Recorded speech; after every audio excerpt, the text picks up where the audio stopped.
Hi guys, welcome back once again. Advice for today's is humingi at kayo bibigyan. So ganito po yun eh.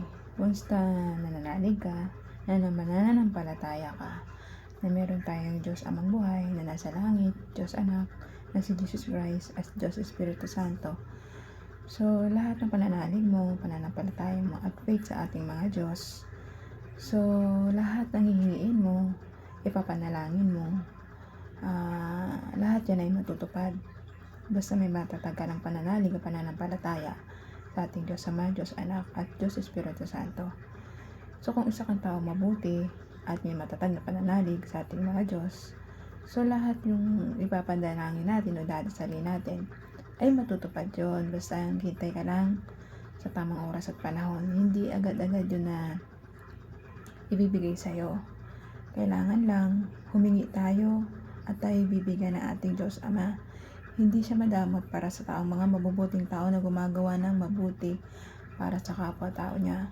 Kung ikaw ay mabuting tao at palaging nagbibigay at palabigay sa kapwa-tao mo na walang hinihintay na kapalit, na ang conditionally kahit bigay ka na bigay kahit wala kang balik sa'yo, mas okay po yun. Mas maganda pong nagbibigay ang isang mabuting tao sa kanyang kapwa-tao, kasi mas doble siksik-liglig at umaapaw pa ang ibabalik sa iyo ng ating Diyos Ama, Diyos Anak at Diyos Espiritu Santo.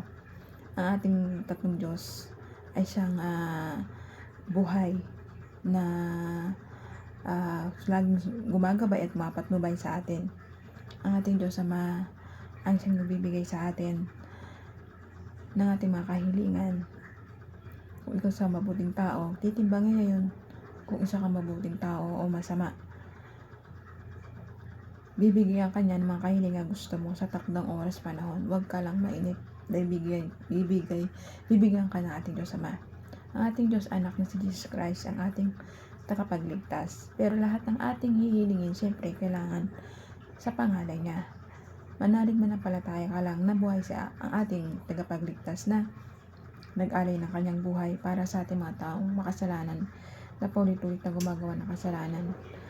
Huwag ka pong magsawang manalig manampalataya sa ating Diyos Anak.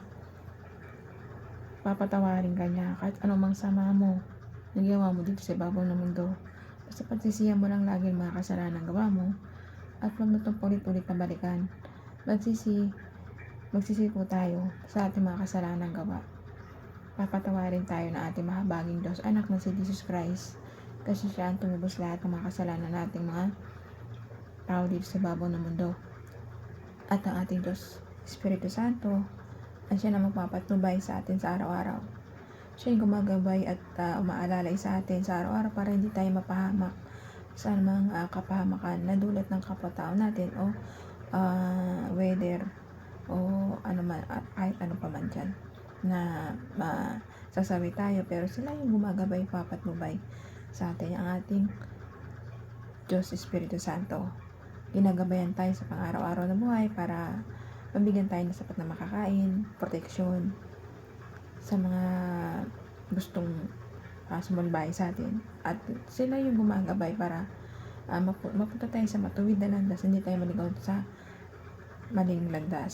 So kung ikaw ay isang mabuting tao, patatagin mo lang yung pananalig mo, pananampalataya mo, yung faithful mo sa ating mga Diyos. Kasi kapag mayroon kang matatag na pananalig, pananampalataya sa ating mga Diyos, tsak yung hiling mo ay matutupad. Ibibigay yan sa atin nating Diyos Ama, Diyos Anak at Diyos Espiritu Santo. Basta manalig ka lang at patatagin mo ang ipananalig sa ating mga Diyos. Kaya hanggang dito na lang po aking advice. Ingat na lang po tayong lahat, and God bless.